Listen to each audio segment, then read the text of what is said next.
Lazer, jornalismo e entretenimento que conectam os gaúchos e contribuem para uma vida melhor.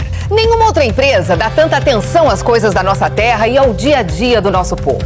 Todos os dias informamos, debatemos e repercutimos episódios e fatos importantes do estado. A RBS quer ser uma arena, dar voz, ser o grande talk tank de temas importantes para o nosso estado. Queremos trazer assuntos relevantes para as nossas comunidades. Trabalho, educação, inovação e empreendedorismo. E assim construir conexões positivas que impulsionam a evolução. E na busca por relevância e conexão com o público, o papel dos jornalistas e comunicadores é cada dia mais importante. Queremos ter as vozes mais relevantes e, para isso, estamos abertos a parcerias e novos modelos de atuação. A partir do humor e da música, levamos leveza e diversão para o público na programação da rádio e da televisão. A maioria dos grandes eventos que vêm ao estado são realizados com a RBS, tanto na promoção quanto na produção. Com a Globo, temos em nossa grade os melhores programas de jornalismo e de entretenimento, com as maiores audiências do país. Há 4 anos lançamos GZH, que hoje conta com mais de 100 mil assinantes.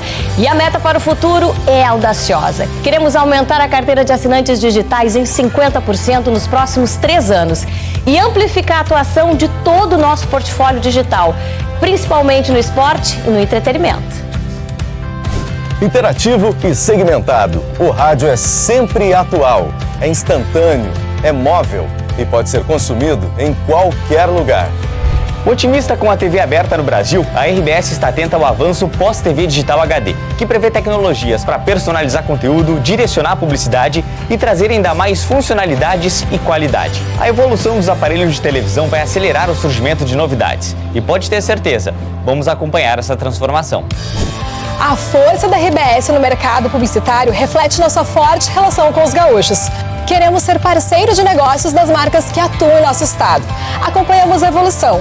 Combinamos novas ferramentas com a tradição e a liderança dos nossos ativos. Simplificamos as decisões e, com a nossa visão 360, entregamos mais do que se espera de um veículo de comunicação.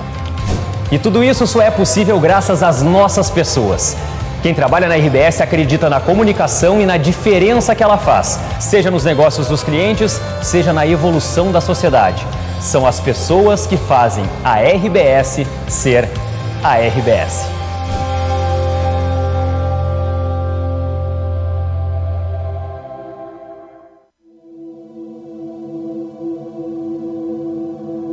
Mudança, cooperação, adaptação, união.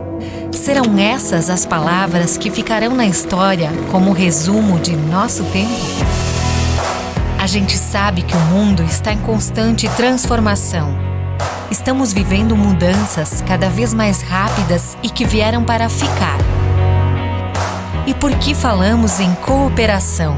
Nos últimos tempos, vimos pessoas se ajudarem. Vimos comunidades se unirem para se reerguerem juntas. Afinal, agir em busca do desenvolvimento do local em que estamos inseridos faz a diferença neste e em todos os momentos. Cooperar significa atuar em conjunto com o outro, ajudar as pessoas que precisam, superar desafios em parceria. E cada parte importa neste processo. Tudo muda quando você faz a sua parte. Tudo muda quando uma comunidade se ajuda. Por isso, o nosso convite é para que você faça parte do futuro que queremos e temos condições de construir juntos. Podemos contar com você? Juntos pela economia local. Sabe por que a UX é diferente? Porque tem o teu jeito e fala a tua língua. Somos a universidade com a força da comunidade.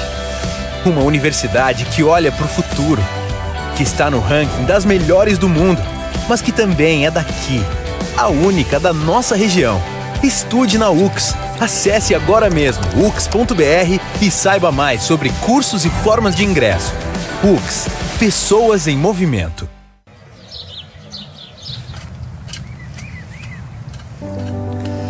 Eu era agricultora, porque ele era pedreiro, ferreiro, e nós fomos morar para nossa casinha. Então eu disse assim, o que eu vou fazer? Eu vou virar essa terra. Ali eu comecei a plantar em volta da casa, e ele trabalhando, né, de pedreiro. Eu já tinha os 6 filhos. Plantava, vendia, fazia chimia, fazia pão, fazia tudo um pouco para vender, fazia sabão. Botemos ali uma bodeguinha assim, bem simplesinha. Nem interesse de fazer um mercado. Aquilo estava só para dar um dinheirinho a mais na família, né? Ao longo dos anos, o Super Andreassa estabelece relações próximas e duradouras com clientes, funcionários e fornecedores. Expande os negócios na região e se consolida como uma das principais redes supermercadistas do sul do Brasil. O Grupo Andreassa cresce junto à região, ao lado das pessoas. Agora inaugura uma nova fase e lança o Vantajão Atacado Caxias, que junto à unidade de Vacaria é um presente da família Andreassa para a região. Chegamos até aqui unidos pelo trabalho e uma certeza. Nosso grande propósito é proporcionar uma vida melhor para todas as famílias. Sejam muito bem-vindos ao novo Vantajão Atacado. O braço atacadista do Grupo Andreassa, o nosso atacado.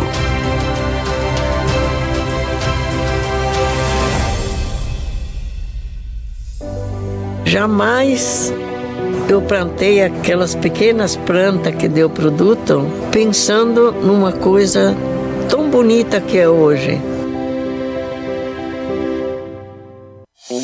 Em 60 anos de atuação, o BRDE está presente na vida das empresas do Sul. Uma história de desafios superados, de resultados positivos e principalmente de parceria no desenvolvimento e sucesso de nossos clientes.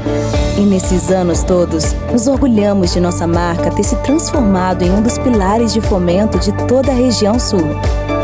BRDE, 60 anos. Crédito para inovar e desenvolver. É muito bom poder olhar para trás e ver de onde veio o meu resultado. A certeza de eu ter sido preparada para estar onde estou reforça que fiz a escolha certa. O dia em que descobri que poderia aprender tantas coisas novas. A satisfação de vivenciar projetos únicos que marcaram para sempre meu caminho. Quando me foi apresentado o futuro. Saber que meu aprendizado me ajudou a me tornar uma cidadã responsável com a sociedade, indo além dos livros didáticos. Entender as mudanças que 2020 trouxe não tem sido algo fácil. Mesmo que as situações possam ter sido alteradas, existem coisas que realmente importam e nunca saem das nossas prioridades. Como aproximar sentimentos, rompendo a barreira de grandes distâncias. Porque é isso que nos conecta, nos motiva e faz a vida valer a pena. E nós estaremos sempre unindo você ao que realmente importa. Marco Polo, sempre aqui. Estamos na estrada há décadas. Sim, décadas. Nem daria para medir quantos quilômetros já percorremos, quantos sonhos realizamos, quantas riquezas de valor inestimável transportamos. Pessoas, bens, sonhos, prosperidade. Mas isso foi só o começo. Em um mundo que não para de mudar, somos movimento. Frente aos desafios, nos superamos, nos reinventamos. Entre muitos, nos destacamos pela excelência. Com nossos clientes, a base é a confiança. Segurança é compromisso inegociável. Trabalho é alegria. E pessoas alegres nos levam mais longe. Nossa linha de chegada é o futuro. E o futuro não é fronteira, é oportunidade. De conectar pessoas a seus sonhos, de realização e de prosperidade. Porque estamos só começando. Empresas Randon, conectando pessoas e riquezas para gerar prosperidade.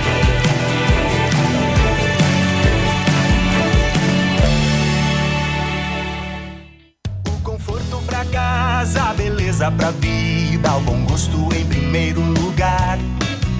Os momentos que nos fazem sonhar, como é bom contar com quem nos quer bem e está sempre ao nosso lado também. Móveis Dallas, ambientes feitos pra viver. Móveis Dallas, planejados pra você.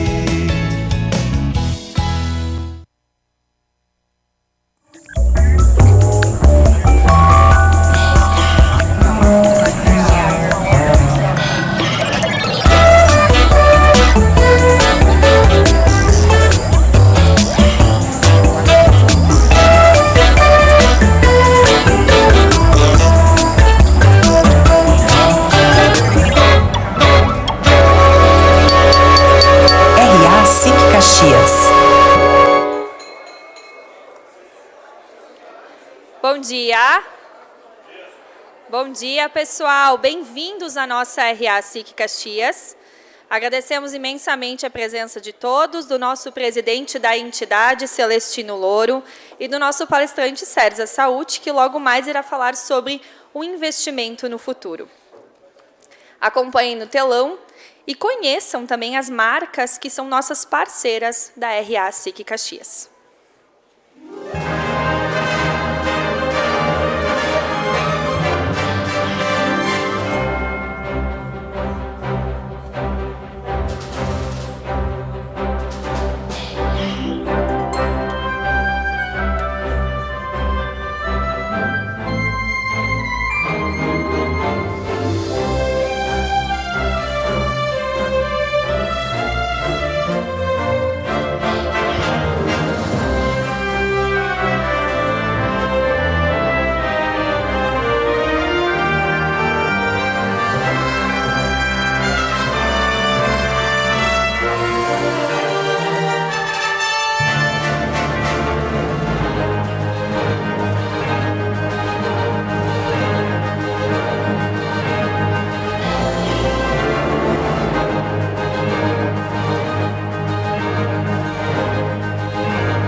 E para a sua saudação, convidamos ao palco o nosso presidente Celestino Louro.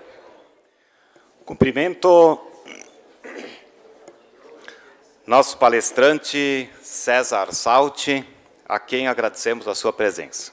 Secretário de Parcerias Estratégicas da Prefeitura de Caxias do Sul, Maurício Batista Silva, bem-vindo.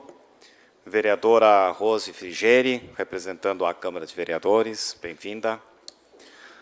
Presidente do Banco da Mulher de Caxias do Sul, Silvana D'Alegrave, e todas as demais integrantes do banco. Senhoras e senhores, sejam todos muito bem-vindos. É com muita alegria que realizamos esta RA de forma muito especial, uma vez que também celebramos os 25 anos do Banco da Mulher de Caxias do Sul, o qual assina a proposta do tema desse nosso encontro: Previdência Privada, o futuro como você planejou. Tenho certeza será abordado assertivamente pelo César, que é vice-presidente da Icatu Seguros e presidente da Rio Grande Seguros, aqui da nossa querida Porto Alegre, trazendo luz em forma de esclarecimentos e desmistificando a questão sobre a reserva financeira para o futuro.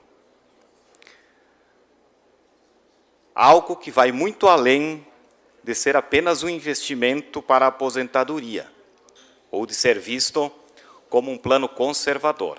Muito obrigado pela sua presença. Obrigado ao presidente do Banco da Mulher, Silvana D'Alegrave, e às vice-presidentes Neiva Nora, Nilva Randon e Marli Trentin, bem como as demais integrantes desse brilhante projeto, que por nos brindarem com um assunto tão oportuno nesse dia. E também por mais uma vez celebrarem o seu aniversário de fundação do Banco da Mulher aqui conosco na nossa RA. Parabenizo-as pela bem-sucedida trajetória, costurada por muitas mãos, nesses 25 anos de histórias em Caxias do Sul. A história que teve início em sua constituição em 1997, como uma OCIP, Organização da Sociedade Civil de Interesse Público, depois de atuarem por anos como uma entidade afiliada. A história ainda nos conta que o Banco da Mulher foi criado na Holanda, nos idos de 1979, e teve como objetivo inicial ajudar a mulher a contribuir na renda familiar. No decorrer, o único a permanecer dos 21 afiliados no Brasil, o Banco da Mulher de Caxias do Sul seguiu no trabalho com um propósito ampliado, apoiando empreendedores, homens e mulheres, na missão de prover seu desenvolvimento humano e financeiro, criando condições que permitam sua integração na sociedade e a melhoria da qualidade de vida das suas famílias, estimulando-os ao trabalho e à sustentabilidade. Mais uma vez, nossos parabéns. E se originalmente o Banco da Mulher surgiu de uma inspiração, podem ter certeza que hoje vocês são a inspiração. Finalizo ratificando que a SIC Caxias, sua sede, sua casa, desde o princípio, prossegue no apoio para que realizem cada vez mais longevidade ao Banco da Mulher e à sua causa. Muito obrigado e uma boa RA a todos.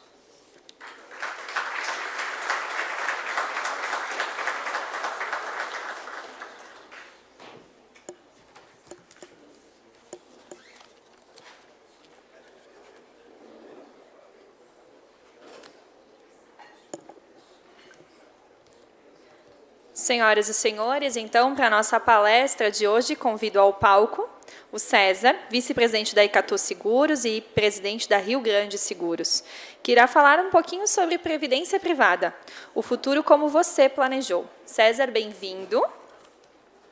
Vou te passar.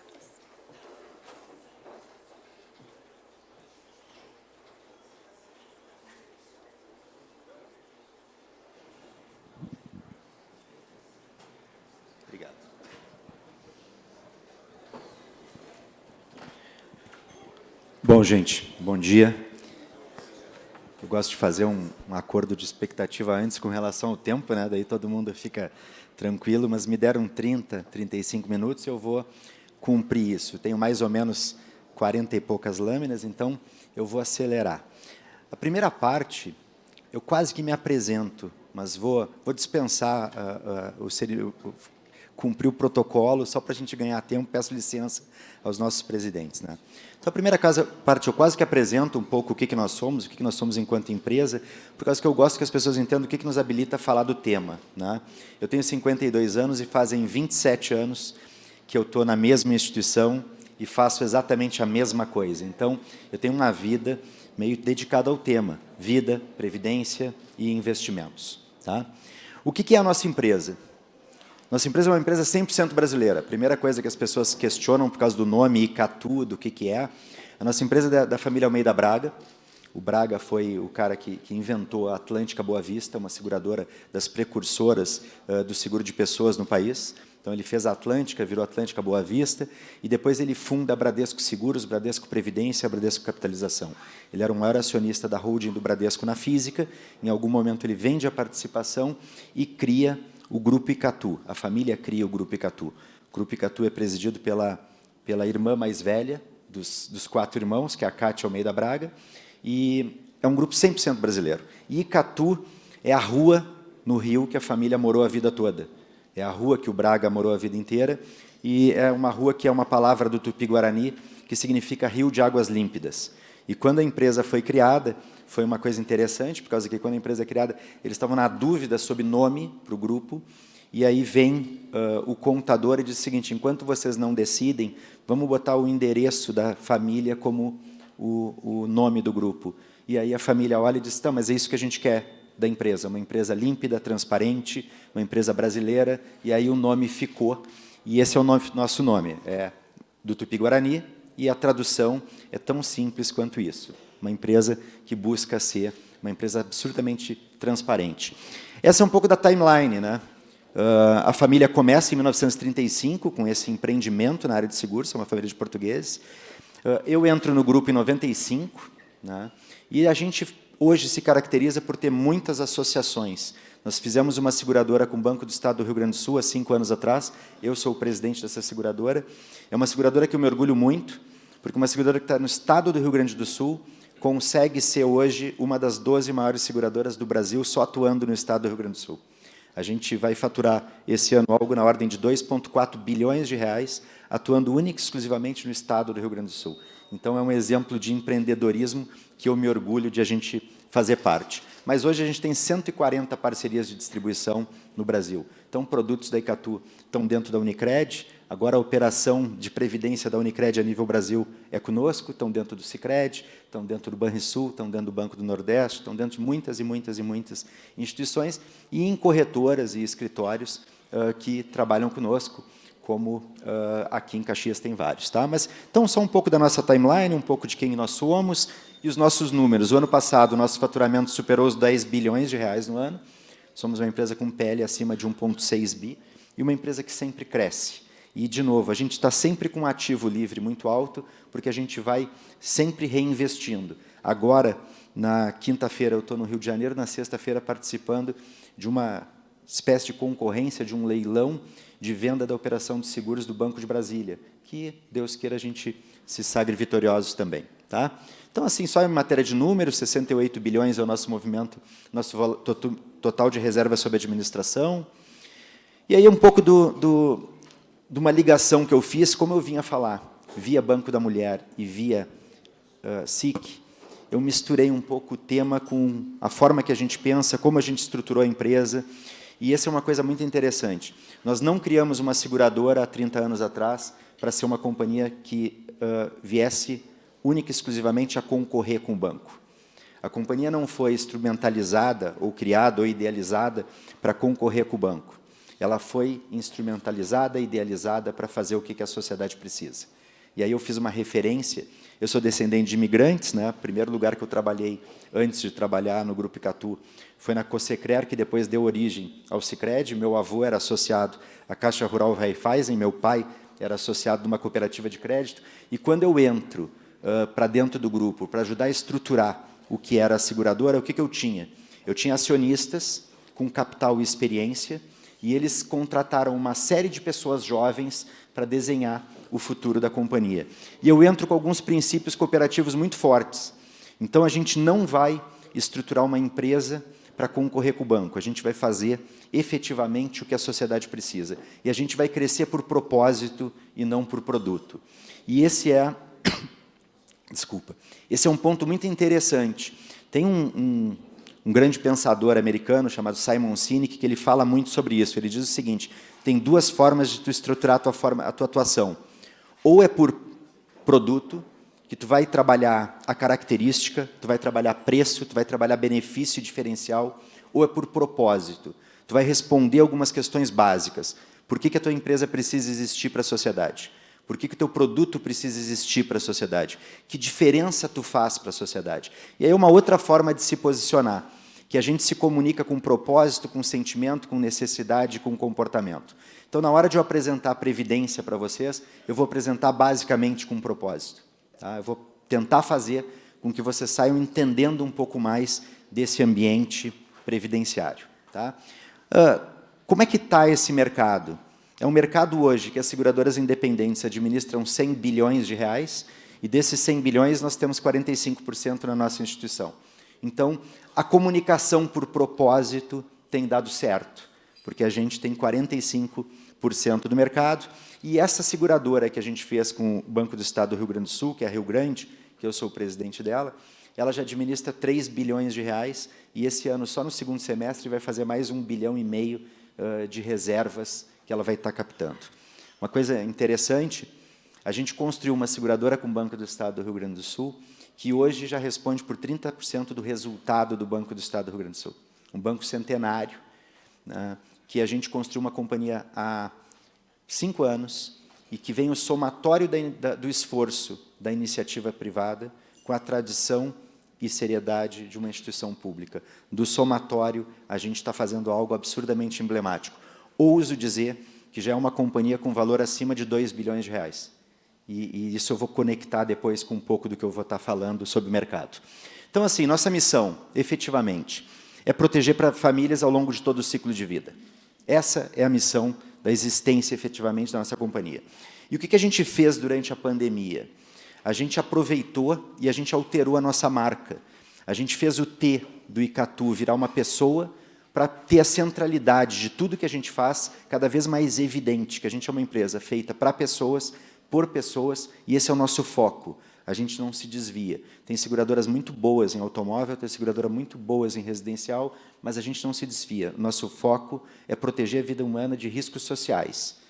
Morte prematura, invalidez e gestão da sobrevivência. Então, isso que a gente leva em consideração. Detalhe, no estado do Rio Grande do Sul, a gente paga 176 a 178 indenizações por dia. Eu pago 2 milhões de reais por dia em Porto Alegre de indenizações. 2 milhões, independente de qualquer coisa. O meu orçamento de indenizações esse ano aqui no Sul são 500 milhões de reais. A gente tem 1/3 de todo o seguro de pessoas do estado do Rio Grande do Sul, através de um dos nossos braços, né? Nossas características. Uma característica que eu gosto muito, a gente brinca e chama de apreendedorismo. A gente está absolutamente ciente que a gente tem que aprender, desaprender e reaprender o tempo inteiro. O tempo inteiro. Não existe verdade absoluta. Eu tenho uma sobrinha em Gramado de 15 anos que eu posso dar o tema que eu quiser para ela. Se eu der 2 dias, ela vai discutir de igual para mim, porque ela com o Google é muito forte. Então, a nossa companhia... Eu fiz uma palestra num congresso de seguros no começo do ano, que um menino me fez uma pergunta, um rapaz neto do seu Caburé, que era um dos grandes corretores, um dos grandes corretores do Estado, ele me perguntou como é que eu imagino que é o futuro, como é que eu imagino que vai ser o mercado de seguros em 2050. Eu disse, eu posso te falar de presente e de passado, quem vai desenhar isso é tu, eu não tenho como dizer. É disso que se trata. Então, a gente tem que ter uma dose de humildade para entender que a gente está num mercado totalmente dinâmico, que tudo que ontem era impensável, hoje é algo normal e palatável. Então, a nossa empresa tem essa dinâmica, a dinâmica de desaprender o tempo inteiro e tentar se reinventar o tempo inteiro. Agora eu vou conectar com o tema, Previdência. Quando eu olho Previdência, eu, técnico que trabalho nisso há uma vida, 30 anos, 27 no Grupo Icatu, como é que eu olho isso? Eu acho assim. Previdência é um mercado de 1 trilhão de reais de reserva. De uma forma ou de outra, o que aconteceu? O brasileiro, ao longo do tempo, entendeu que ele não vai contar com o braço forte do governo, eu explico isso um pouco mais detalhadamente, e ele tem que formar reserva para si. E ele está formando reserva para si, efetivamente. Então, a sensibilização tem acontecido. O que tem acontecido conosco? A gente vem crescendo sempre acima do mercado. Crescendo, crescendo, crescendo. E isso reforça a nossa intenção de nos comunicar por propósito. Tá? Agora, como é que todos olham, como é que vocês olham a Previdência? Né? Quando eu falo em Previdência, remete à faculdade ou ação de prever, ter cautela, ok? E pode ser feito isso de qualquer forma. E até muito interessante. Todo movimento previdenciário que a gente vai estudar no mundo, ele nasce de iniciativa, inclusive o primeiro fundo de pensão do mundo nasceu de iniciativa de mulheres. O primeiro fundo de pensão do mundo nasce de um grupo de professoras, que resolve dizer o seguinte, olha, como é que vai ser o dia de amanhã? Ou nós olhamos por nós, ou ninguém efetivamente vai olhar. E há poucos dias atrás, eu estava dando uma entrevista para uma repórter da CNN, ela me perguntou assim, quem é teu público-alvo? Eu disse, meu público-alvo é qualquer um, porque o ciclo da vida ele é igual para todos. 107 bilhões de pessoas nasceram no mundo, todas envelheceram e só tem 8 bilhões vivas. Então, a preocupação com previdência deve ser... Mas só que mais fácil de sensibilizar é a mulher. Por causa que a mulher é mãe. Então, é mais fácil. Normalmente, a decisão decorre da mulher. Então, é muito interessante eu estar a convite do Banco da Mulher falando sobre o tema, né? Agora, quando as pessoas falam sobre previdência, a primeira coisa que elas questionam é pública ou privada. E tem que fazer uma separação muito grande. O que é a previdência pública? Vou explicar isso muito rapidamente para vocês. Depois do desenvolvimento que teve no mundo, da Revolução, quando chega a Revolução Industrial, o que um grande gestor alemão, que foi Otto von Bismarck, na antiga Prússia, depois Alemanha, viu? Que a previdência que tinha instituída no passado, enquanto o desenvolvimento estava baseado na agricultura, era: eu planto e sustento meu filho. Meu filho envelhece, toma o meu lugar, planta e me sustenta. E o regime previdenciário era: pai planta para filho, filha planta para pai. O que aconteceu? Veio a Revolução Industrial, tu saiu da fazenda, saiu do interior, e tu migrou para a indústria, para as grandes cidades. E tu envelheceu na cidade e perdeu o emprego. E o pai envelheceu no campo e não conseguiu mais produzir. E o Bismarck, em determinado momento, se toca que tem muita gente pobre no campo e muita gente pobre na cidade. E cria o primeiro movimento previdenciário do mundo, que era um regime de repartição. Quem está trabalhando contribui para quem está aposentado receber. Esse foi o modelo. E o regime previdenciário criado por Bismarck foi para que o trabalhador não morresse de fome. Então, era um regime básico. Então, o que é a previdência pública? É um regime que os ativos pagam para o inativo receber. Então, não é um regime de capitalização. Tu não paga para ti, tu não faz reserva para ti, tu não deposita para ti. Então, a gente tem 10 pessoas nessa mesa depositando para uma pessoa aposentada. E foi assim. Quando esse regime foi criado, ele teve muito sucesso e ele foi copiado e colado e trazido para o Brasil. Só que na década de 50, quando ele foi trazido para o Brasil, a nossa expectativa de vida não chegava a 45 anos. Isso é um dado que a gente esquece por causa que não está na memória recente, mas a expectativa de vida no Brasil em 1910 eram 33 anos. Então, quando esse modelo é copiado e trazido para o Brasil, tu tinha 10 pessoas trabalhando para uma pessoa aposentada. Isso é a previdência pública. O que aconteceu ao longo do tempo? Minha mãe teve, estou botando a culpa na minha mãe, não. Minha avó, então. Minha avó teve 7 filhos, minha mãe teve 5, eu tenho 1. Nenhum dos meus irmãos teve 3. Eu tenho um irmão que não tem nenhum e tenho uma irmã que tem 2. Mas ninguém teve. Então, o que aconteceu? A gente está vivendo muito mais e botando muito menos gente jovem no mercado de trabalho. O desequilíbrio está estabelecido. Hoje, a gente tem menos de 2 pessoas contribuindo para uma pessoa aposentada. Então, seria quase como chegar para as 2 e perguntar: quanto vocês topam contribuir para mim pagar a aposentadoria dela? Aí elas vão dizer: não quero contribuir com muito. Elas vão dizer: mas eu quero receber muito. Então, óbvio que a previdência pública é algo que vai voltar à origem, não vai sustentar nem manter padrão de vida de ninguém em hipótese nenhuma. E se a gente consegue pegar e aumentar a aposentadoria dela e torna insuficiente a contribuição das 2, o governo não vai ter dinheiro para investir em saúde, segurança e educação. Então, a previdência pública é algo que no mundo tende a minguar para algo básico e as pessoas cada vez mais incentivadas a tirar do Estado a responsabilidade. E tanto o seguro quanto a previdência, se a gente olhar em todos os estadistas europeus, ele teve presente em todos os diálogos. O Churchill dizia nos discursos, e disse muitas vezes, que se fosse possível ele botava a palavra seguro no umbral de cada porta e na fronte de cada homem, porque era uma forma da sociedade proteger a sociedade e tirar das costas do administrador público essa responsabilidade. Então, é um pouco disso que se trata, separando. A previdência privada é algo totalmente distinto, é tu fazendo poupança para ti mesmo. É isso. O recurso é teu. Então, não é um pagamento, é um depósito. E se daqui a pouco eu quero sacar, eu vou lá e saco, a gestão é totalmente minha. Tá? E esse tema, ele não é um tema novo, é uma coisa muito engraçada, porque ele não é um tema novo. Há pouco tempo eu comecei eu estava estudando uma forma diferente de abordar o tema de previdência, E a gente teve uma iniciativa de uma startup chamada Prev Kids, da Previdência Infantil, eu disse assim, pô, o primeiro movimento de previdência, na realidade, toda mãe tentou contar para o filho, que é a fábula da cigarra e da formiga. O que é a fábula da cigarra e da formiga?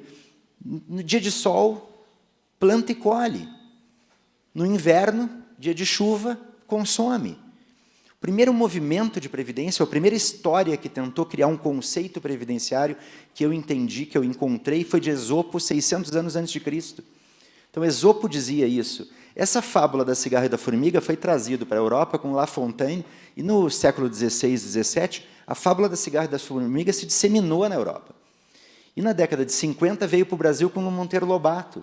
Então, eu estava entendendo que a fábula da cigarra e da formiga tinha sido o primeiro movimento previdenciário que eu tinha encontrado. E um dia desse, eu estava no carro escutando um podcast sobre os ensinamentos do rei Salomão, e tem uma parte dos ensinamentos do rei Salomão que cita Provérbios.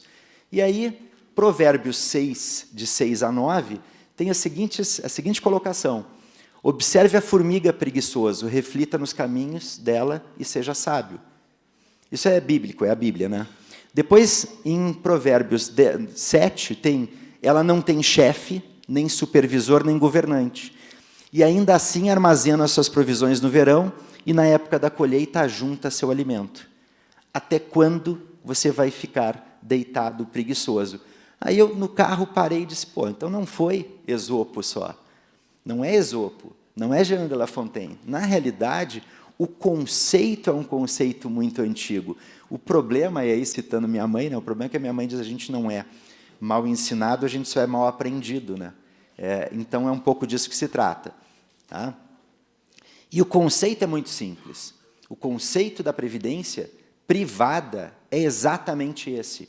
Durante determinado período de tempo, eu guardo e eu acumulo. Se daqui a uma semana, daqui a um mês, ou daqui a 10 anos, ou 50 anos, eu quiser sacar, o recurso é meu. E esse recurso, essa é a separação da previdência pública para a privada. E o que o governo fez? Ele fez com que os depósitos sejam, por exemplo, dedutíveis da base de cálculo do imposto de renda. Por quê?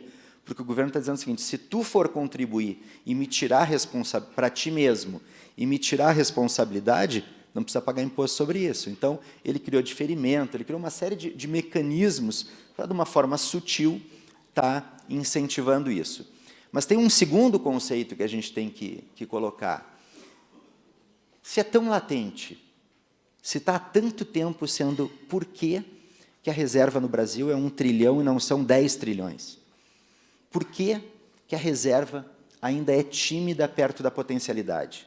A gente estima que a reserva correta de previdência para o Brasil, nesse momento, deveria ser de 4 trilhões de reais e não de 1 trilhão de reais. Então, um mercado que ele pode se desenvolver ou deve se desenvolver 4 vezes. Né? E a grande questão é que eu digo o seguinte, com 27 anos atuando nisso, eu sempre encontro uma pessoa que diz assim, ainda é cedo para mim começar a depositar, ou encontro outra que diz, já é tarde para mim depositar. Eu nunca encontro quem diga o seguinte, faz sentido eu começar a abdicar um pouco de consumo e fazer reserva para mim mesmo. Faz sentido. Né? Então, a gente tem uma questão cultural. A gente é movido muito por desejo e a gente tem urgência de satisfazer desejos. Então, a gente consegue comprar coisas com mais facilidade do que administrar coisas. E tem a questão do ciclo da vida. Né? O que é o ciclo da vida? Independente de ter aumentado a longevidade, o ciclo da vida não se alterou. Como é que é? E isso é um conceito de um atuário do século XVII. A vida tem 5 fases. Infância. O que é a infância? Eu sou dependente dos meus pais. Dependente, fisicamente, emocionalmente, tudo. Dependente. Depois tem a juventude. A juventude é quando eu vivi muito pouco e eu tenho tanto para viver que eu acho que eu sou imortal e eterno. Por isso que o risco na juventude é um risco maior. E por isso que a presença dos pais na juventude é uma presença mais necessária, porque tem a sensação de mortalidade. A maturidade, quando se tem filhos, ou quando se vira provedor, é quando se está no meio, tem sensação de finitude. A senioridade, eu brinco, é a fase mais bacana, que é quando tem história para contar. Tem história para contar, não precisa educar o filho, mas pode deseducar o neto com a maior tranquilidade do mundo. e a senioridade é uma fase que alongou-se. E depois vem a velhice. O que é a velhice? A velhice é um conceito muito interessante, porque se a gente for literalmente, a velhice não tem idade especificamente. Há uns 3 anos atrás, eu tenho uma fazenda na Serra, em Cambará do Sul. Há uns 3 anos atrás, o sogro do meu caseiro morreu. Eu cheguei na propriedade e perguntei para ele, pô, tu está triste, tá chateado, o que houve? Ele disse, meu sogro faleceu. Eu disse, triste. Estava doente? Ele disse, não, César. Há 10 dias ele estava aqui comigo, andando a cavalo, tudo, estava bem. E teve um problema pulmonar e faleceu. Uma semana ele faleceu. Eu disse, quantos anos? Ele disse, 92. Tá, o que aconteceu? Esse senhor faleceu com 92 sem ter envelhecido. Porque o envelhecimento é quando ele virou dependente. Ele não estava dependente, ele estava andando a cavalo. Se ele estava andando a cavalo com 92, o que acontece? Ele é a ratificação disso. A maturidade se alongou, a senioridade se alongou e a velhice diminuiu muito. A pessoa agora ela é velha com 97, com 92, por causa que a saúde está mantendo essa pessoa ativa até os 90 e poucos. Depois, em algum momento, ainda neste momento, tu tem uma velhice pequena vindo com 92, mas vai cada vez mais longo. E esse é o ponto. A gente tem que entender que o envelhecimento, como eu coloquei, na Roma Antiga, a expectativa de vida era 17 anos.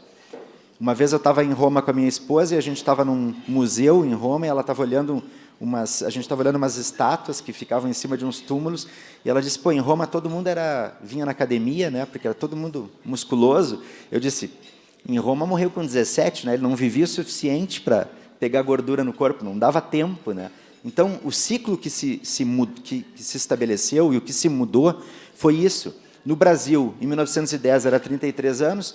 No Brasil, todas as classes sociais, ao nascer, em 2020, é 78 anos, mas se eu pegar a classe social A e B, eu vou ter um deslocamento. E se eu pegar também a expectativa de vida ao longo da vida, tu vai ver o deslocamento cada vez mais forte, né? E esse é o ponto. O bônus ou o ônus do envelhecimento. E aí essa dá um pouco a essência do que eu faço.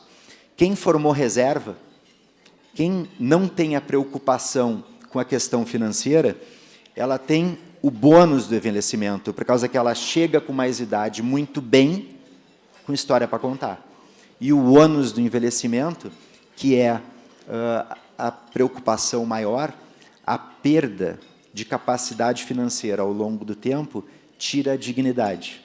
E essa é uma reflexão muito interessante. Deixa eu passar aqui que eu vou mostrar a minha esposa,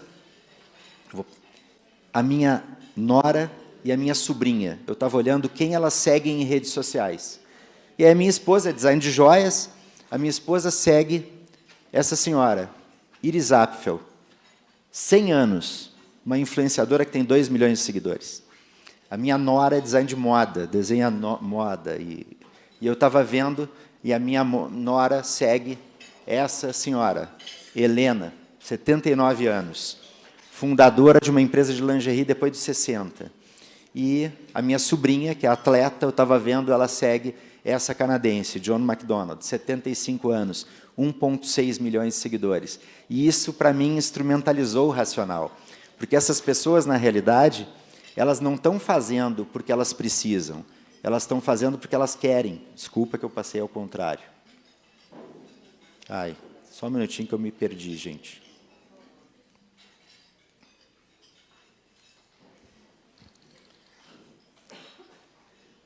Esse é o ponto. Elas não fazem porque precisam, elas fazem porque querem, e aí o propósito aflora. E a reflexão da Previdência e dessa administração é a seguinte: tecnicamente, o Brasil considera idoso com mais de 60 anos. Esse conceito de idoso é da década de 50, ele não faz nenhum sentido. Eu tenho um gerente no Paraná que tem 82 anos, Adão Vilmar de Souza. Eu contratei ele com 60, quando ele se aposentou do Banestado. E ele está com 82, e há 2 semanas atrás eu estava fazendo uma palestra na Fena Soja, E o primeiro a chegar foi o meu gerente de 82, que pegou o carro em Curitiba e foi para Santa Rosa assistir uma palestra. Então, o conceito, e aí a reflexão, o problema é, tu vai chegar com 50, ou 60, ou 70, com uma vida inteira pela frente. E aí a necessidade da previdência aflora, da administração financeira aflora, da gestão estruturada dos negócios aflora, porque a vida é muito mais longa que era. Essa lâmina aqui também é muito interessante. Hoje, 1 em cada 3 bebês que nascem vão chegar aos 100 anos. É estatístico. No Brasil, a gente já tem mais de 24 mil pessoas com mais de 100 anos. E esse é o dado de 2019. Se a gente for olhar agora, já deve ter crescido 30%. É disso que se trata. Então, a vida é muito mais longa que o que era. E a reflexão é, o futuro vai acontecer e a gente vai estar nele. Então, o tema previdência, ele é um tema que tem que estar inserido, ou ser previdente, ele é um tema que tem que estar inserido na gestão de tudo, seja da nossa própria vida, ou seja dos nossos negócios. Por que eu coloco que seja dos nossos negócios? Porque se eu vou ter 73 em cada 100 com mais de 100 anos, a reflexão é, minha empresa está preparada para trabalhar quem tem mais, com mais de 60 anos? A minha empresa está preparada para trabalhar com quem tem mais de 60 anos? Vocês olhem um fenômeno que passa desapercebido, mas é uma verdade. Quando eu era criança, tinha uma creche em cada esquina. Porto Alegre tinha uma creche em cada esquina. Hoje tem uma pet shop em cada esquina. Não tem mais creche. Porque o número de filhos diminuiu substancialmente, o número de pet shop aumentou. A gente chega em Manhattan, não tem creche, só tem pet shop em Manhattan. Então, assim, o fenômeno mundial é um fenômeno de envelhecimento e é um fenômeno de mudança de foco dos negócios. E o Brasil, nesse ponto, ele está muito atrasado. E quando a gente está atrasado nesse desenvolvimento, a gente está sobrecarregando o Estado com responsabilidades. Se eu pegar toda a emissão de seguro no mundo, eu vou ver, por exemplo, que os Estados Unidos têm 4% da população mundial e 1/3 dos seguros do mundo. A América Latina tem 9% da população mundial e 3% dos seguros do mundo. Então, a América Latina está atrasada com relação ao mundo inteiro no que diz respeito a as pessoas fazerem por si e diminuírem a dependência do Estado.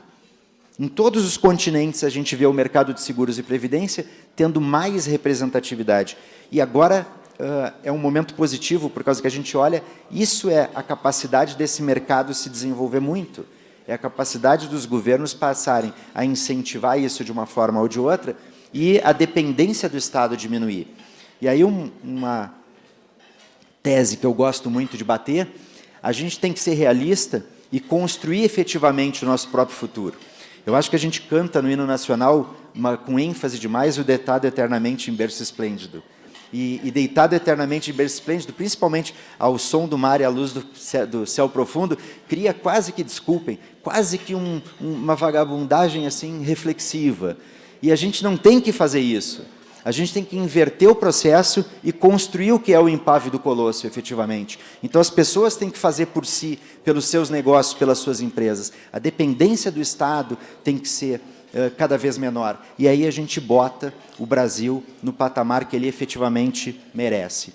Tem um empresário, que nós somos acionistas de muitos negócios deles, que é o Nizam Guanais, que um dia, chegando em Porto Alegre para uma palestra na Anshan, eu peguei o Nizam, ele vinha da Bahia, ele mora na Bahia, no aeroporto, e ele falou assim, pô, César, decolei na Bahia de dia, posei em São Paulo, decolei em São Paulo, estou posando em Porto Alegre, e eu olho para esse Brasil de cima, e esse Brasil é tão rico, é tão poderoso, é tão grande, que a gente não tem o direito de pensar pequeno, porque Deus pensou grande para o país, e a gente acaba pensando menor do que a gente deveria.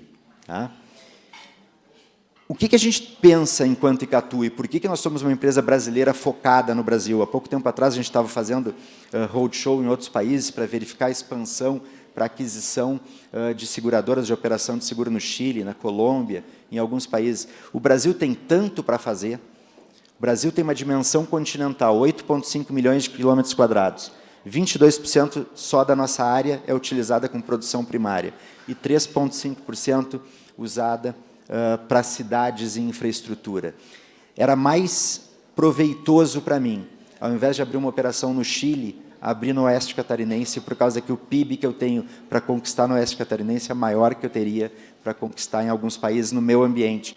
Tamanho o desenvolvimento que o mercado de seguros e previdência tem para estar nesse país. E um pouco dessas reflexões, ou dessa provocação, né? A Alemanha cabe inteirinha dentro do Mato Grosso do Sul. Inteirinha. O PIB da Alemanha é mais do que o dobro do PIB do Brasil. Pergunta que eu faço para a minha equipe, a gente tem 2.700 pessoas que trabalham conosco, a pergunta que eu faço é como é que a gente justifica a Alemanha caber dentro do Mato Grosso do Sul e ter um PIB que é o dobro do Brasil. Israel, há 2 anos atrás, eu estava dentro da Universidade de Israel e eu fiquei pasmo com a Universidade de Israel, fiquei pasmo com Israel. Israel é metade de Sergipe, tem 22% dos prêmios Nobel distribuídos até hoje, e a gente não tem nenhum. Aí tu está dentro da Universidade de Israel, tu olha Israel, o Estado de Israel, de uma forma ou de outra, a terra é árida. E eles criaram agricultura para o gotejamento, criaram a dessalinização da água do mar, criaram a energia solar e exportam hortifruti. Não faz muito sentido. Então, a tese toda da gestão é a gente pensar grande, efetivamente, porque a gente tem, efetivamente, tudo para ser muito maior. Seja pensando no tema e enfrentando o tema Previdência, e enfrentar o tema Previdência, normalmente é algo que a gente deixa para amanhã, mas enfrentar o tema é, sim, enfrentar o desconhecido, e o desconhecido assusta. Assusta. Eu prefiro não tratar do tema sucessão, seja na minha empresa, seja na minha família, por causa que o tema assusta. Mas no desconhecido reside o futuro, e no futuro reside a prosperidade. Então, são temas que a gente bate muito, e eu pego alguns insights, eu gosto muito de trabalhar por insight. Um dia eu vi o Jô Soares dizendo assim, essa questão de fase da vida não existe muito hoje. Só existe 2 fases na vida, vivo ou morto. Claro, se tu vai até os 95 trabalhando bem e normalmente, só existe 2 fases da vida, o resto tu precisa ter consciência só. Mas só tem 2 fases da vida, né? E mostrando como esse conceito faz muita diferença. Albert Einstein, eu vi numa biografia dele, ele colocando que juros compostos, e falam para ele sobre energia nuclear, e ele diz, juros compostos são a força mais poderosa do universo e a maior invenção da humanidade, porque permitem uma confiável e sistemática acumulação de riqueza. Esse é o ponto. Se a gente guarda ao longo do tempo, os juros compostos fazem um efeito monstruoso. Quando a gente vê a diferença do americano para o brasileiro em matéria de racional, tu vê um quadro nos Estados Unidos com um monte de dólar, meu primeiro milhão. O americano o filho nasce e ele começa a fazer um depósito de previdência para o filho. Quando o filho vai para a universidade, ele diz, agora continua depositando. E garante a tua independência financeira. O racional diferente nosso de brasileiros. Eu conversando com uns amigos um dia, a gente estava brincando. O nosso filho faz 18 anos, a gente dá um carro caro para ele que ele não consegue pagar os impostos. E a gente gera dependência, porque a gente vem de uma cultura inflacionária ainda e a gente toma atitudes erradas. Olha só, uma pessoa com 30 anos de contribuição na Previdência, depositando R$ 145 na sua conta, que ele vai sacar a hora que quiser. 30 anos depois, ele formou uma reserva de 100 mil. Óbvio. Se ele for formar essa reserva de 100 mil em um ano, ele tem que depositar 8 mil. E é regra de 3 simples. Se eu quiser 1 milhão, 10 milhões, 50 milhões, qualquer coisa. É regra de 3 simples. É a lógica do Einstein. Se tu quiser que os juros compostos trabalhem a teu favor, sai depositando antes. E saiba que tu saca a hora que tu quiser, a reserva é tua. Ou não. Em algum momento tu te vê com 75 e diz, eu gostaria de ter uma tranquilidade com 76. Aí tu vai ter que depositar muito. É isso.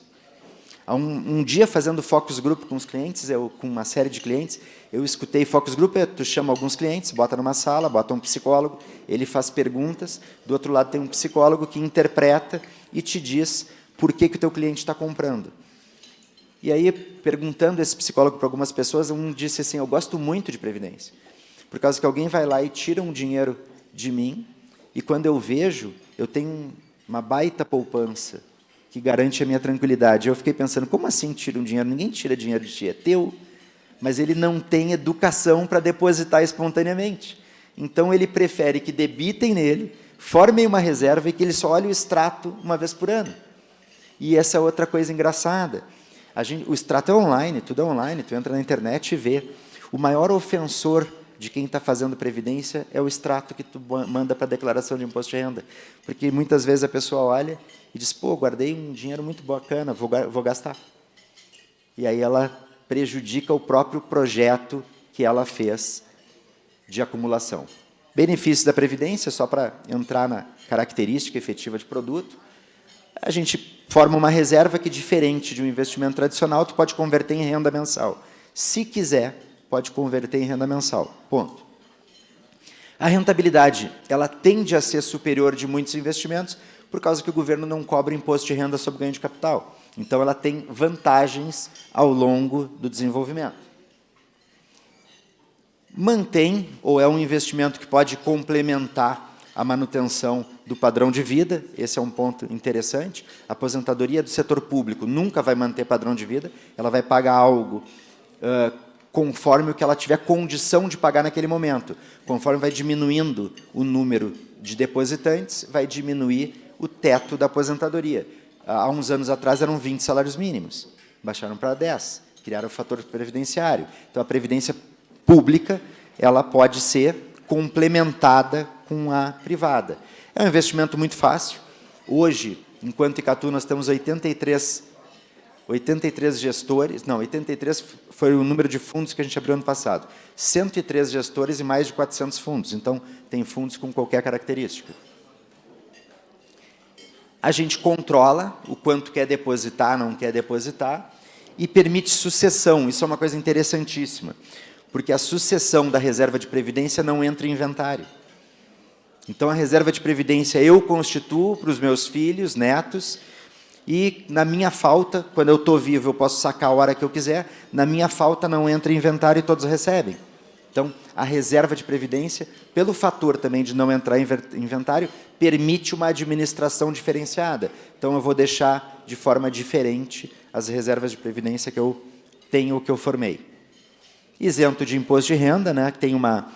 Não tem o come cotas, e depois tem uma renúncia fiscal. Se for no VGBL, vai ter imposto de renda lá na frente, no resgate, mas durante todo o tempo de acumulação, eu ganhei rentabilidade sobre aquela parcela que, teoricamente, seria do governo. E a parte da renúncia fiscal é que eu posso ir diminuindo a alíquota de imposto de renda ao longo do tempo e ter a menor alíquota possível que o governo permite. Então, ter aqui um ganho. Tá? E aí, acabando, tá? Citando Provérbios de novo, a provocação dessa reflexão do rei Salomão eu gosto muito, porque ele fala para te refletir sobre o tema te chamando de preguiçoso, dizendo a realidade tu vai enfrentar. Então, de uma forma ou de outra, tome iniciativa, é muito melhor. E aí, Thomas Edison tem essa colocação. Boa sorte é quando a oportunidade encontra o planejamento. A gente sempre vai fazer o melhor quando a gente tomar atitude, não quando a gente for vitimado por determinada situação e precisar tomar qualquer que seja a atitude. Gente, essa é a minha forma de falar de previdência sem falar de produto, contextualizando sobre a lógica, né? Milor Fernandes diz, a vida começa quando a gente compreende que ela não dura muito. Então, é um pouco disso que se trata. A gente tem que aproveitar e fazer tudo o que for possível hoje, efetivamente, tomar todas as atitudes que são possíveis serem tomadas hoje, porque o amanhã é incerto, né? E aí tem uma poesia que me fugiu um pouco, mas fala sobre a questão do navegar é preciso, que está no... Me fugiu o autor, mas português. Navegar é preciso, viver não é preciso. Fernando Pessoa. Muito interessante, a gente estava falando, os nossos acionistas são portugueses. O navegar é preciso, da poesia do Fernando Pessoa, não é preciso de precisar. é preciso de precisão. Navegar é preciso por causa que tem equipamentos que fazem a chegada de um ponto ao outro ser preciso. E viver não é preciso. Viver é incerto, viver é volátil, viver é ambíguo. E essa é a beleza da poesia do Fernando Pessoa. Quando a gente entende que viver não é preciso, a gente toma as atitudes que a gente precisa tomar nas horas certas. Gente, muito obrigado pelo tempo de vocês.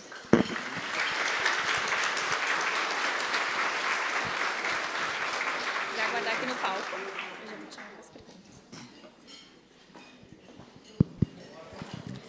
César, muito obrigada pela apresentação. Vamos ao nosso painel de perguntas. Presidente Celestin, por favor, para fazer a mediação.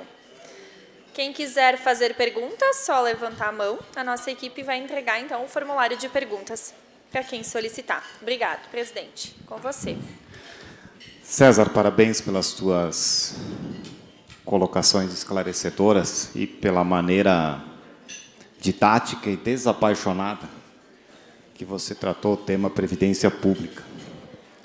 Quando a gente tira as paixões do tema, fica muito mais simples de enxergar e de ver que o sistema não é mais sustentável. Parabéns. Nós temos aqui alguns questionamentos. O primeiro dele é vindo do José Almeida, mais popular entre nós, Tiki. O Almeida é da área dos seguros e ele questiona aqui o quantitativo de indenizações que as companhias tiveram durante o período de pandemia. Se foi relevante, se causou muitos prejuízos e se causou, como se fará para recuperar esses fundos, reconstituir esses fundos. Foi muito... 2020, a gente teve um índice de morte menor do que 2019. Estou falando enquanto segurador de pessoas. 2020, a Covid não apresentou problema. 2021, em abril e maio, foi assustador. Só que não foi só Covid. Aí uma opinião muito baseada na nossa experiência. A nossa experiência no estado do Rio Grande do Sul é muito representativa, que é 1/3 de toda a operação de seguros. O brasileiro, em 2020, parou de tratar tudo. Parou de tratar câncer, parou de tratar doença renal, parou de tratar doença pulmonar, parou de tratar tudo. Aí, em 2021, a gente teve o problema da Covid e de todas as outras patologias destratadas. Então, o problema é que, efetivamente, sim, o ano de 2021 foi muito complexo. Em determinado momento, em 2021, nós tínhamos quase 500 milhões de descasamento entre indenizações e orçamento. Mas a gente é segurador. Em algum momento, isso poderia acontecer, efetivamente. O que acontece em 2022? Os índices de morte, eles despencaram de todas as patologias. Então, significa que em 2021, os índices de morte por todas as patologias foram estratosféricos e todo mundo passou a se conscientizar disso e voltou a se tratar. Então, não só a morte por Covid, mas a morte por todas as outras patologias diminuiu muito. E em 2022, a gente tem, eu acho que um alinhamento de 3 fatores que tranquilizam o mercado de seguros. 1, as pessoas estão mais lúcidas, mais conscientes e estão tomando mais decisão de contratar efetivamente seu seguro de vida e de fazer sua reserva de previdência. Então, a produtividade está muito maior. 2, a gente tem a sinistralidade caindo muito. E esse ano, e esse estágio de Brasil, oferece um resultado financeiro muito alto. Então, tudo vai se recompor com uma velocidade que é despreocupante para o corretor e despreocupante para o empresário do ramo de seguros. Detalhe, eu estou falando exatamente dos nossos ramos, vida e previdência. E um ponto interessante, às vezes alguém me diz assim, mas vocês ficaram muito chateados de ter efetivamente um descasamento de orçamento tão grande o ano passado? Não. Respondi isso para uma repórter da CNN há 2 semanas atrás. O mercado vai crescer agora em 2 anos, o que iria crescer em 5. por causa que a lucidez se estabeleceu. Então, teve sim um problema no ano de 2022. Esse problema, efetivamente, em matéria de mundo, se dá maior no Brasil e na Itália, porque a penetração do seguro ainda está menor do que deveria. Mas passou. Como bom brasileiro, eu vou ficar só com a segunda parte, né? 22 despencou o número de mortes, está tudo bem, vamos seguir. Está tudo ótimo. Não vamos nos preocupar mais. César, uma questão vinda do Júlio Soares, nosso querido Júlio, e que vai na mesma linha, e ele aprofunda um pouco mais. Será que foi a pandemia que fez aumentar a procura por seguros de vida? A pandemia impactou esse mercado? Minha resposta vai ser muito honesta, tá? O que aconteceu foi o seguinte: a mídia, de uma forma ou de outra, chocou a sociedade com um tema que a sociedade não queria enfrentar, que é o tema finitude. Então, a pessoa chegava em casa e tinha uma atualização automática do número de mortes. E aquilo começou a dizer para o brasileiro, com cultura inflacionária, que ele se sentia imortal, que ele também é finito. E muitas coisas foram alteradas, não pela Covid, mas por tudo que a gente fez ao redor da Covid. O lockdown, quantas atividades econômicas sucumbiram por causa do lockdown?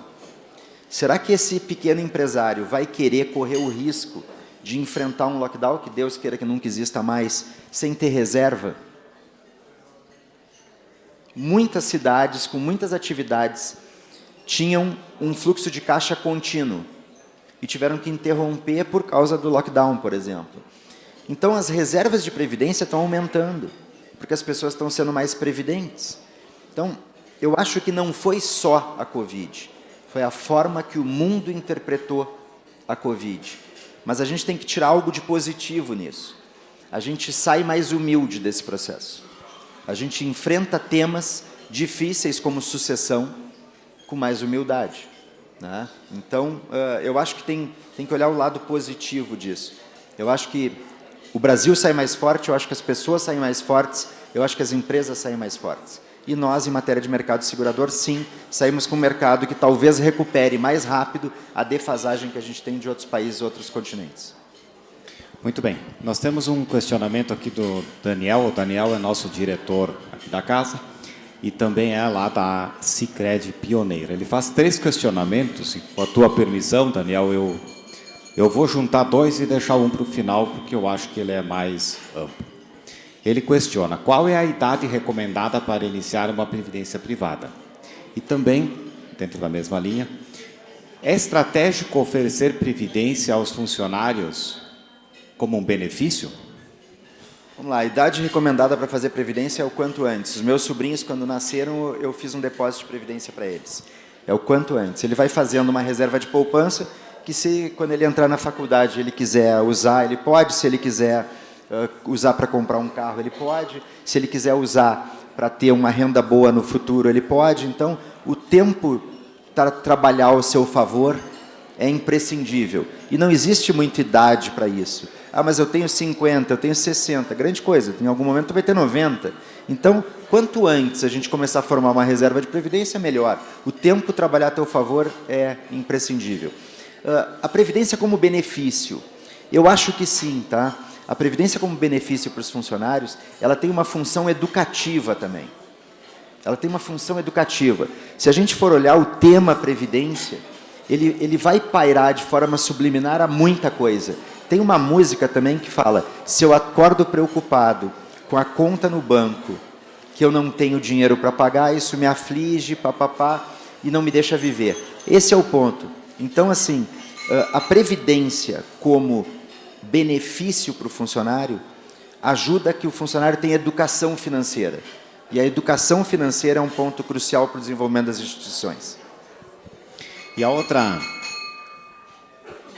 colocação do Daniel, a qual eu também me subscrevo, o Daniel pede para que você fale um pouco mais sobre a influência que o propósito teve na gestão da Icatu. Ou tem Não Tem né? uma influência absurda. O Daniel é do Sicredi, né? Isso. O que é o Sicredi, né? O Sicredi é um sistema cooperativo que nasceu da sociedade para a sociedade. O Sicredi hoje, os sistemas cooperativos hoje, no Brasil, tem mais de 10 milhões de associados. E se a gente for olhar nos primórdios, ele nasce em alguns movimentos na Europa para ser uma alternativa ao sistema financeiro tradicional que cobre efetivamente com mais justiça e devolva para a sociedade. Então, assim, muito inspirado no que inspira o cooperativismo ou no que inspira efetivamente ou inspirou efetivamente o Banco da Mulher, a gente trabalha o dia a dia da Icatu.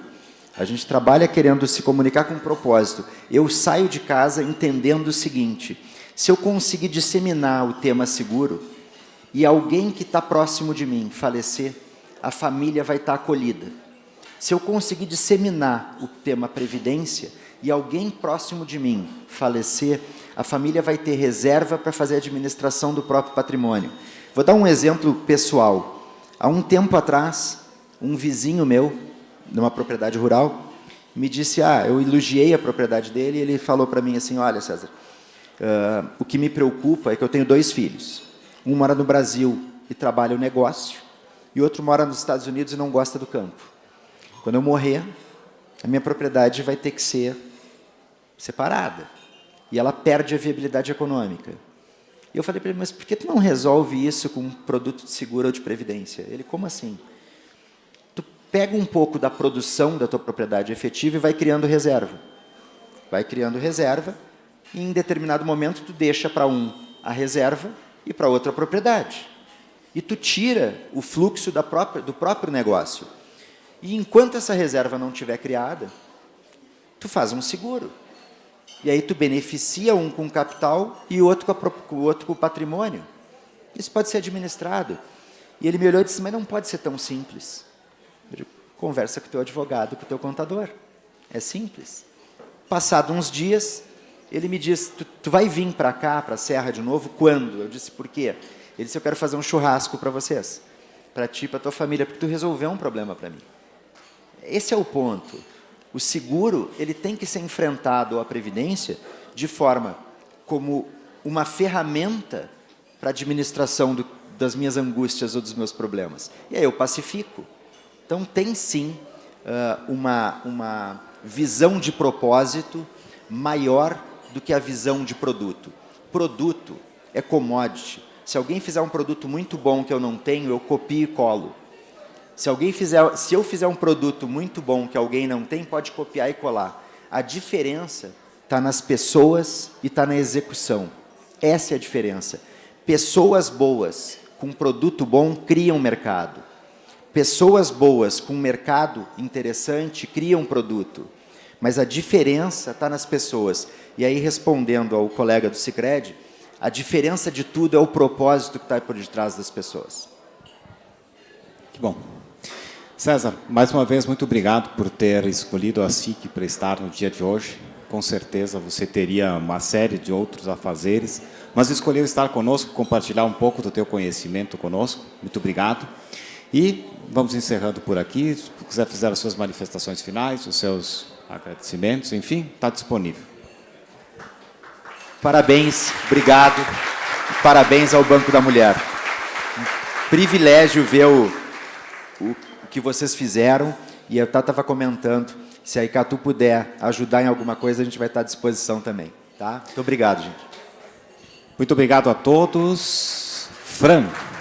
É comigo agora. É com você. Então, muito obrigada pela palestra. E a RA de hoje também é em comemoração aos 25 anos do Banco da Mulher. Em Caxias do Sul, o banco foi constituído em maio de 1997, como entidade civil sem fins lucrativos, qualificada como organização da sociedade civil de interesse público. Seu principal objetivo é a inclusão social, proporcionando o desenvolvimento do microempresário, principalmente aquele que não tem acesso a nenhuma forma de recurso.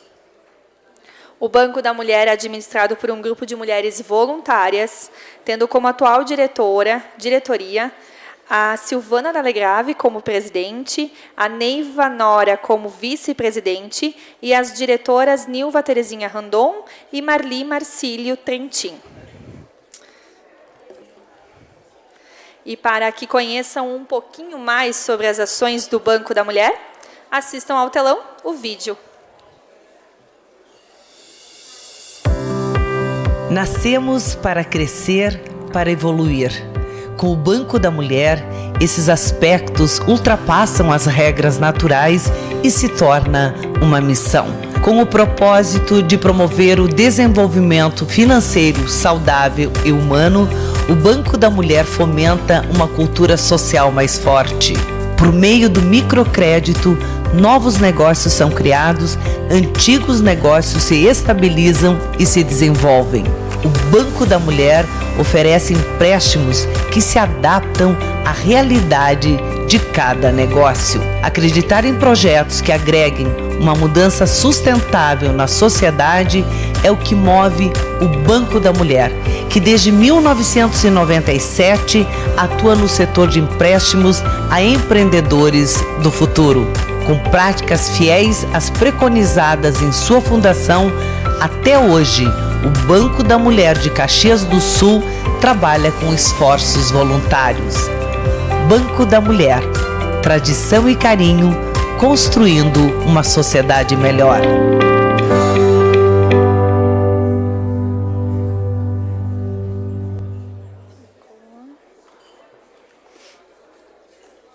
E o nosso presidente do Conselho Superior da SIC e do Conselho de Administração da Randon S.A., Davi Abramo Randon, cumprimenta o Banco da Mulher pelos seus 25 anos de atuação séria e competente a serviço da comunidade de Caxias do Sul. E como forma de agradecer à SIC, então convidamos a presidente do Banco da Mulher, Silvana D'Alegrave, e o presidente da SIC para receber a placa. Por gentileza, ao palco.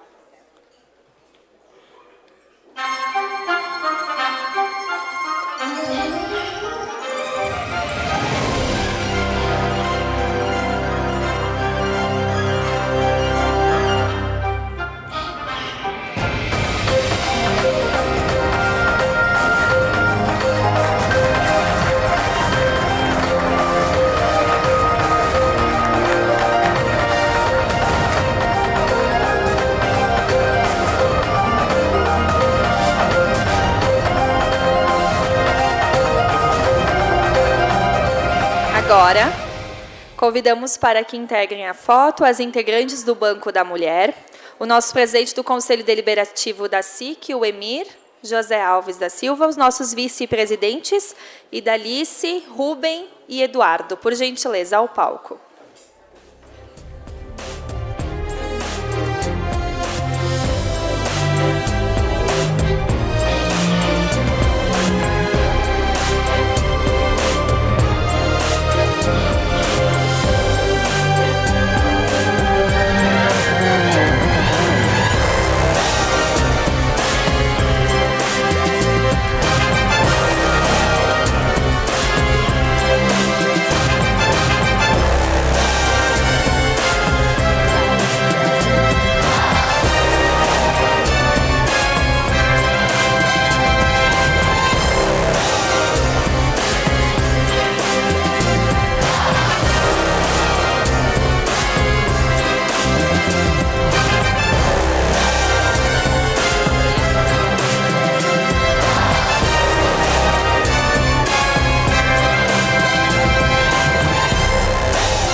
Agradeço.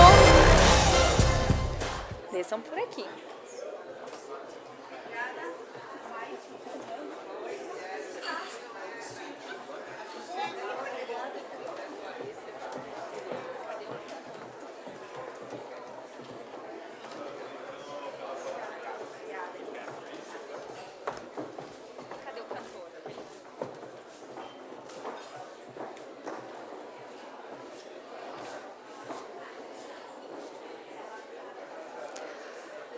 Antes de encerrarmos a nossa RA com uma apresentação super especial, o Banco da Mulher está gentilmente oferecendo um mimo que está sobre a mesa.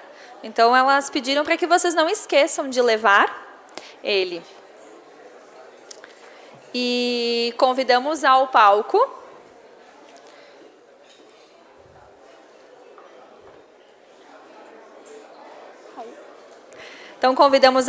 para a nossa apresentação de encerramento da RA, o barítono Diogo Oliboni.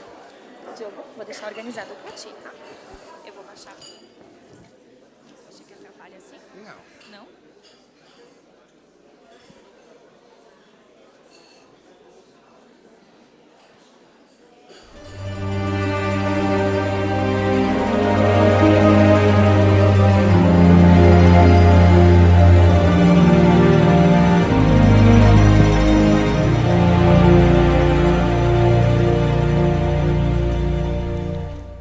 Qui dove il mare luccica e tira forte il vento, su una vecchia terrazza davanti al golfo di Sorrento, un uomo abbraccia una ragazza dopo che aveva pianto, poi si schiarisce la voce e ricomincia il canto. Ti voglio bene, sai, ma tanto tanto bene, sai, è una catena ormai, e soglia il sangue di chi bene sa. Vede le luci in mezzo al mare, pensa alla notte là in America, ma era solo le lampade nella bianca scia di un'elica. Sente il dolore nella musica, si alzò dal pianoforte, ma quando vede la luna uscire da nuvola, le sembrò più dolce anche la morte. Guardo negli occhi la ragazza, quegli occhi verdi come il mare. Poi all'improvviso uscì una lacrima e lui credette di affogare. Ti voglio bene assai, ma tanto tanto bene assai. Una catena ormai, e soglia il sangue di chi bene sai. Potenza della lirica, dove ogni dramma è un falso, che con un po' di trucchi con la mimica puoi diventare un altro. Ma due occhi che ti guardano così vicini e veri, ti fanno scordare le parole, confondono i pensieri. Così diventa tutto piccolo, anche la notte là in America. Ti volti, vedi la tua vita come la scia di un'elica. Ma se la vita che finisce, mai lui non ci pensò poi tanto.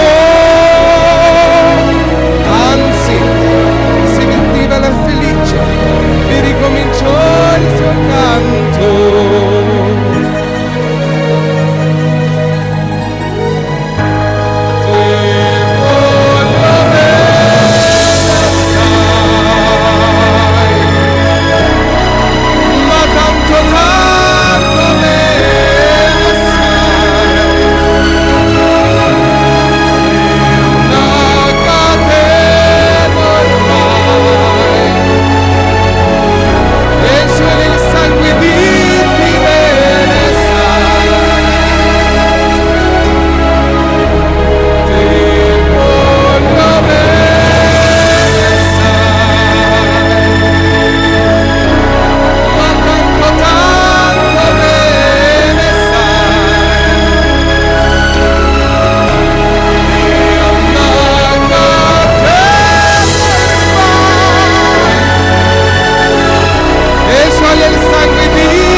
Obrigado.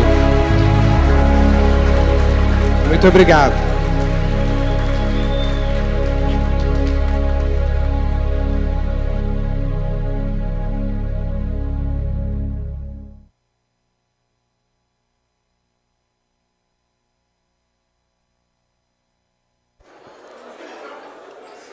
Então, agradeço a presença de todos. Até a próxima quarta-feira. A nossa RA da semana que vem vai ser dia 8 de junho. É alusiva, acompanha a nossa programação da Semana Municipal do Meio Ambiente. E quem vai estar conosco é o Fabrício Soler. Boa semana.